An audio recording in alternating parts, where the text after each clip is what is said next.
done.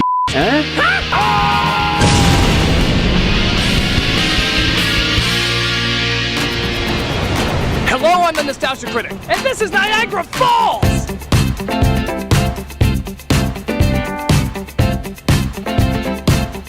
I'm at one of the largest waterfalls in the world, and to celebrate, I'm gonna let you, yes you, the people, decide what I'm gonna review next here at Niagara Falls.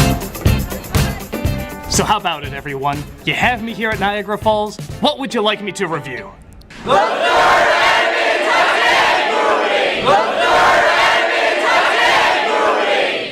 Really? Because I could have sworn you were going to choose the Marilyn Monroe movie Niagara. The romance between her and Joseph Cotton has been described as a raging torrent of emotion that even nature can't control. But Monroe plays a tantalizing temptress that kisses fired man's souls. You can't deny such poorly worded. Alright, fine. I'll review this movie that has nothing to do with Niagara Falls, but you guys have wanted me to review for years. Will that make you happy?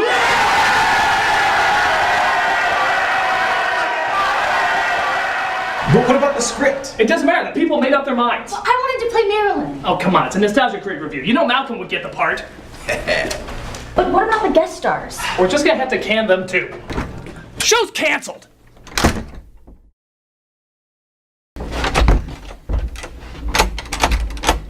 It's locked from the outside. Well, that goes along with him cutting the phone and the TV. Who does that? He said it would keep us in character. As what? Amish bed testers? Is that why he also took our phones and deep fried them? I really should have drawn the line at that. Why do we do things with him? For those who don't know, years ago I reviewed an animated Titanic musical known as Titanic: The Legend Goes On. Not only was it an obvious ripoff of the James Cameron film, but it had racist singing mice, a forced happy ending, and a rapping dog. Yeah, a rapping dog on the Titanic. It was one of the most tasteless abominations ever. At least it was, until I found another animated Titanic musical called The Legend of Titanic. It had racist singing mice, a forced happy ending, but no rapping dog. No. That was replaced with a glove-sniffing sharks that escape from jail that sink the ship instead of an iceberg, and a giant puppy dog squid who puts the ship back together so that everyone can get out alive. As if having two of these in existence wasn't enough for Skynet to want to kill us, this last one actually got a sequel. Because sinking the Titanic was clearly just part one. The sequel is the one we're looking at today, called In Search of the Titanic. Just when you thought things couldn't possibly get any stupider in a world that focuses on the sinking of the Titanic, what does this one throw in? Atlantis! Yeah, Titanic and Atlantis now exist in the same universe.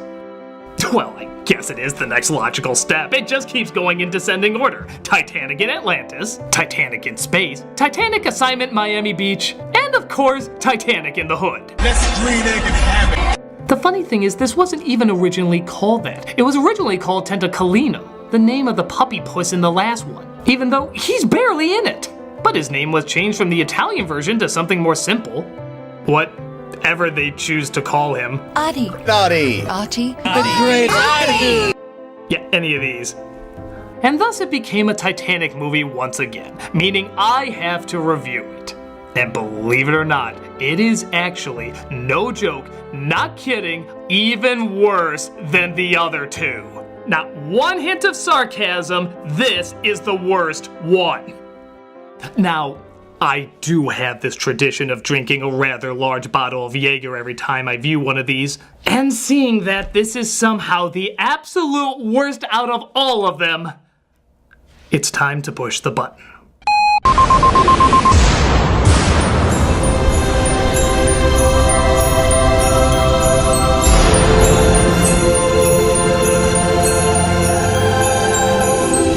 I know where I'm vacationing this week. Let us begin. We start with a recap of the last film, and if you think you know the story of the Titanic and don't need a recap, you clearly haven't seen it from writers whose everyday dinner looks like this. It was called The Rip-Off of Dreams, and it really was. It says the film takes place 3 years after the Titanic sunk. where apparently there's been quite the technology boom in those short years. I guess the 2001 aliens are dropping monoliths on marine biologists. But it looks like they only got half the enlightenment because the only people going down to search for the Titanic are 2 of the passengers and their dog from the first one. Are they really qualified? Just because they were on the Titanic doesn't mean they can find the thing. Hey, I know where Amelia Earhart is because I watched an episode of Star Trek she was on. Millions in research funds, please. I guarantee you, though, they're gonna see stranger things in this yellow submarine than the Beatles ever did. Starting with their dog, who can talk to them now. It seems to me there are a lot of nasty-looking sharks out there. Oh, it must be those magic moonbeams in the last film that came from a woman's tears that, you know, life is too precious, it's not worth the time. And don't forget about the little mice friends from the last one, who are just as afraid of the sharks watching them as the dog is. We're at sea. This is their home. Honestly, there really isn't anything to worry about. Sharks, indeed. They're worse than cats. Even cats eat mice. We lose thousands of lives to your house pets every day. It's funny, it's funny. Cut to immediate style change. Is Lara Croft swimming through here? As we're shown a... Yo, look at my teeth. They're so sharp and white and neat. Why do these movies need rap songs? I just don't see the connection. Was the rap song in the other film such a worldwide phenomenon that the movie said, hey, we can make it whiter? There's no one cooler than me. I'm a great big genius that lives in the sea. Ooh, man, you better look out. There's gonna be a rap battle between this and the Polar Express chefs who sing the hot chocolate song. Oh, you, there's no one meaner than you.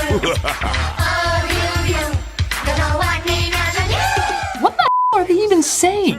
It's so gargled that I think we're just supposed to interpret our own lyrics. Oh, you, there's no one meaner than you. Oh, you, there's no one meaner than you. So the head of the sharks is told about the Simpson and he tells his minions to attack it. Why? His detailed reasoning will send shivers down your spine. Are you sure it's yellow? I hate that color. I can't stand yellow. Macbeth had the inner duality of acquiring power while holding on to his humanity. Ahab demonstrated how revenge can destroy others as well as yourself. This character hates yellow. If that brilliantly established motivation doesn't give you goosebumps, I weep for you. So he orders the sharks to start sinking their teeth into it. What's happening? Calm down, Smile. Relax. It must have been an underwater current. It couldn't be those things I said wouldn't attack us attacking. Let's make another joke about cats. Let's cut the cables. They chew on the cable so discreetly that they don't make any sound effects. Must be on silent running. As they're tossed around inside. Try to stay calm. Yeah, because it worked so well before. What was your advice on the Titanic? Read a book? The cable is cut, but the sharks don't want to finish them off just yet. The reason? Right now, I have to go and brush my teeth. A lot of people underestimate the importance of shark dental hygiene. But in a bizarre twist, the sharks are also in cahoots with the bad guy from the first film, as they communicate via jellyfish telegram. Okay. Jeffrey, now this is important. I want our mini submarines to be in a permanent state of alert. How many submarines did they have back then? If your evil plan's to get rich, I'd say mission already accomplished. Our Muppet tentacle comes across the sinking sub, but can't pull it out even though he was originally strong enough to put the Titanic back together. Who can he get to help? Whoa! It begins. Yep, an army of every 80s girl toy that ever existed arrive and tell the octopus that they can help.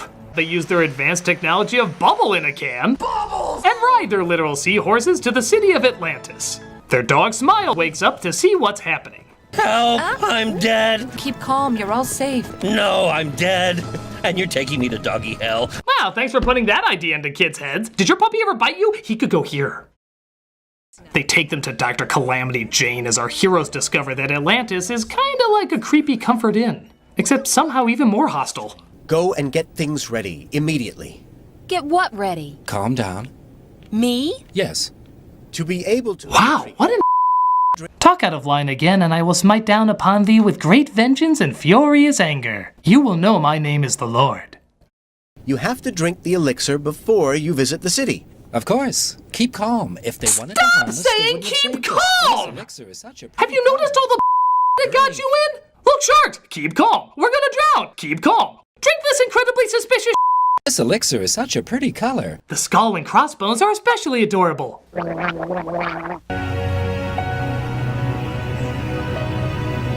I'm honored to introduce to you my squadron of mermaids and mermen. Bye. Why'd we show up for this again? Does he think we can hear him through that? We must go. It's getting late. The mall closes o'clock. How do you like it? It's like a dream. No, dreams make sense compared to this. They then take him to a room full of toys who have the ability to speak and achieve conscious thought. How is this possible? Everything lives, moves, and thinks, even if it seems impossible at times. Oh, that explains that. How about a creepy song number? Here is a surprise. You can thank your lucky stars that have saved your lives. I don't like this guy's voice. He sounds like the Crypt Keeper if he was choking on Gollum. I will say without mistake, Atlantis is the only place where you always stay awake. This is the last thing we'll see before we die. It's fun and games But you know what this song really needs? here in Atlantis. Rave music. The water is fresh, you can swim around at the fish hotel. It's a real cool sound. Coming to my shelter doesn't cost a dime. Every single day, it's always party time. This review is writing itself. I'm not even kidding. Look, this review is literally writing itself. This is so terrifyingly bad insane that you can actually hear someone off-screen declare, "This is scary." I'm not even kidding. Listen closely. Do you hear that? I swear she said this is scary. Yes, it is, poor soul. I think we know who the real survivors involving the Titanic should be. But the musical counselor lets some uncomfortable news slip. Up there, you can't go back. Oh, I'm sorry. I was supposed to tell you that after the chloroform sprinklers went off. I need a drink. Hey, who drank my Jaeger Planet? Tonight, we are young. So let's set the world on fire. We can go higher, higher than the sun. There's the sun.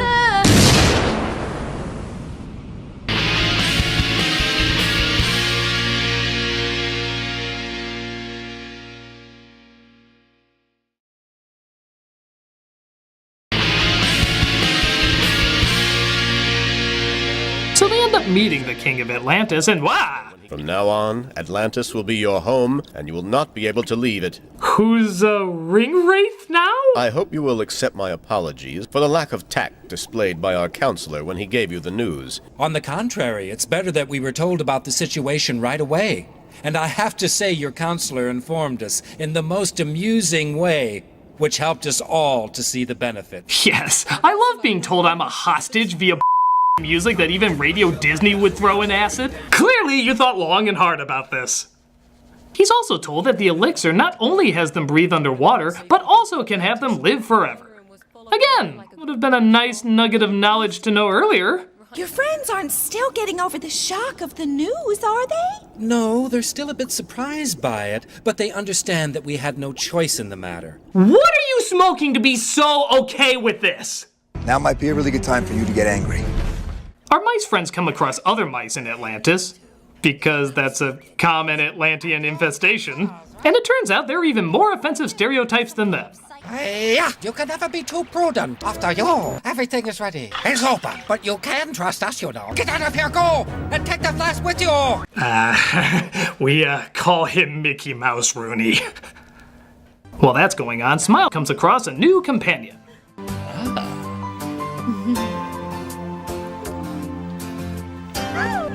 Whoa, whoa, whoa, slow down. We haven't even sniffed each other's yet.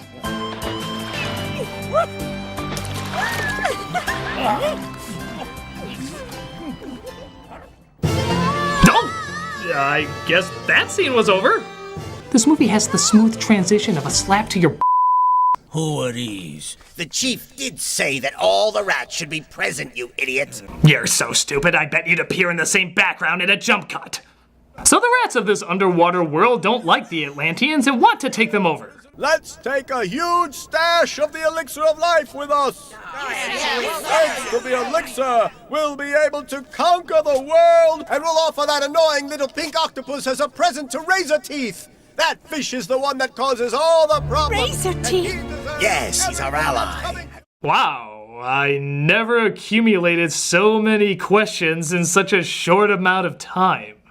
How did the rats get there? If they didn't drink the elixir, how can they be there? How will the elixir make them rule the world? Why do they want to rule the world? What issues do they have with the Atlantean government? How does the Atlantean government work? Why do they think the octopus causes all the problems? How are they in contact with the sharks? Why are they in contact with the sharks? This makes so little sense you could call it Brexitlantis.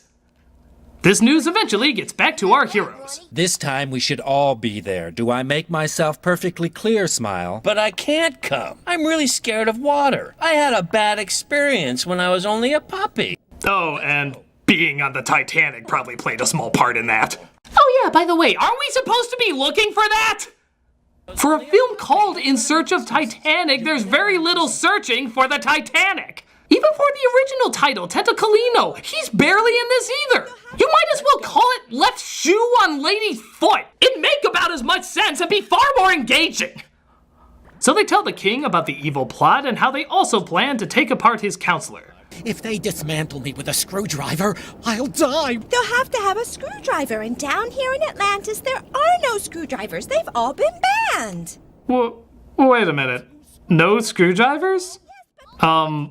All of this city was made with no screwdrivers? Boy, dealers in this city must be very interesting. So they agree to let them do the revolution. I mean, they are just friggin' rats. And to stop them in the middle of it. We'll replace the flask of elixir with a false one, which will be full of water. I'm ready to serve, Your Majesty. We must prepare for battle. All we have to do is win.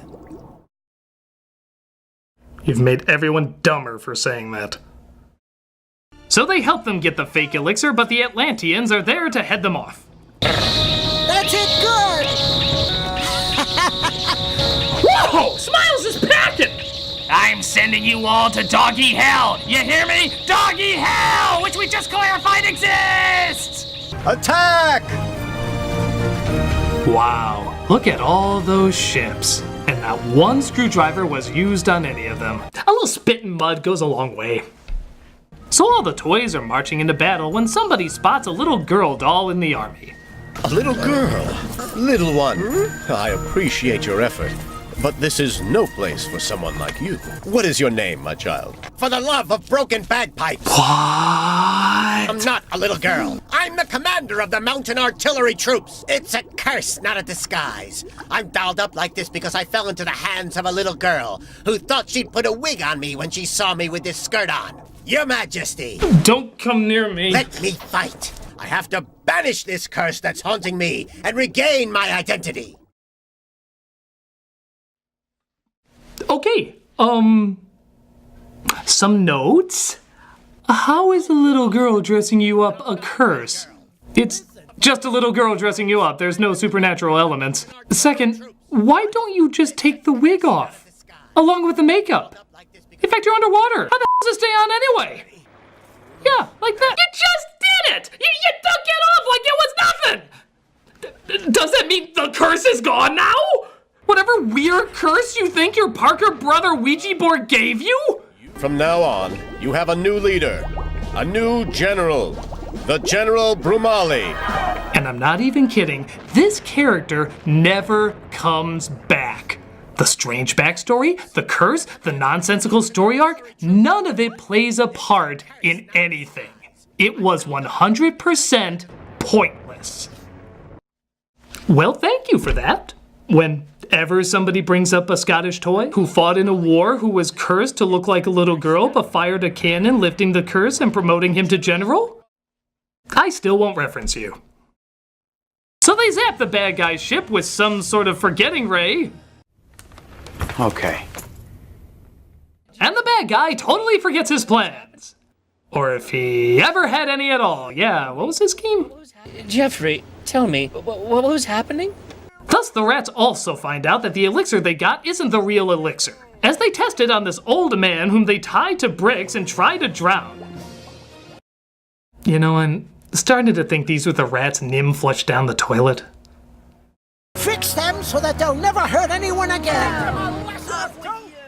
Ah! What was that? We've won with the best. Why was there a random shot of Pink Thulu there? Was it a subliminal message letting us know the film is always watching us? Jesus died in vain. We've won with the best. And as a reward to our heroes, they clean up and put together the Titanic. Yeah, remember that? The title of the movie? We finished, Your Excellency. Complete with dead bodies and everything. Yeah. Come on, Screwy! Wait a minute! He's with the screwdriver! I thought they were outlawed! In fact, the screwdriver can talk too! Yeah, it can think, it can make choices, it can do anything just like all the other things! That makes it kind of worse! They've outlawed an entire group of people just for existing? That's America's job! So they take the ship and our heroes to the Isle of Naboombu, where they say they'll live the rest of their immortal lives. Sweet? This is a secret island, unreachable by anyone, and here you will live happily ever after. Thanks again for kidnapping us, forcing us to live forever, having us fight in your wars, and dropping us off on a deserted island! We have no friends back home. And that was The Search for Titanic, by far the worst of the movies. Not because of how historically insensitive it is, you could claim the others are worse for that, but just for what a poorly made, nonsensical, totally mad collection of ravings it is. The imagery in this film is beyond bonkers, and the reasons for the imagery are the invitation to a dark hallway of insanity I wouldn't wish upon my worst enemy. It is beyond words. It is a sickness. It is the worst in the animated musical Titanic trilogy. And I am so sad we live in a world where that's a thing. Holy For this movie is an infection. And let me tell you, it's infected me. And it's gonna take a long time to get rid of it.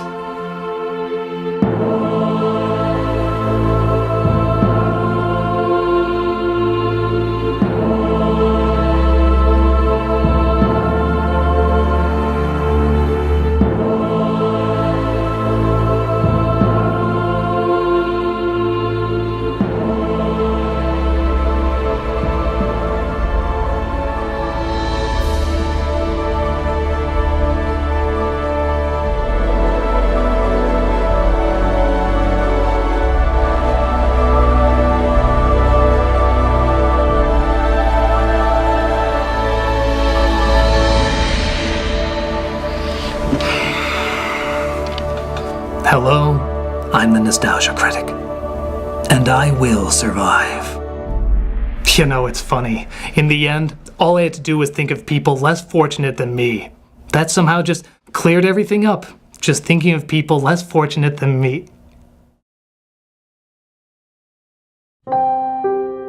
It's not that I'm ashamed of the name Cricket Lee. I thought it'd be a show about a cartoon insect who studies Kung Fu, and now it's never gonna happen. Don't say that.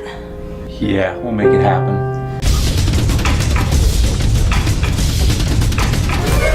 Did you guys have a good rest? That's fantastic. What are you still doing here? Get out there and see the sights. If you could sign these forms just saying that you won't sue me for any felonies I may or may not have committed, that'd be phenomenal. So yeah, go out there, see Niagara. It's Niagara, guys. It's so great. Get out there, you bunch of knuckleheads.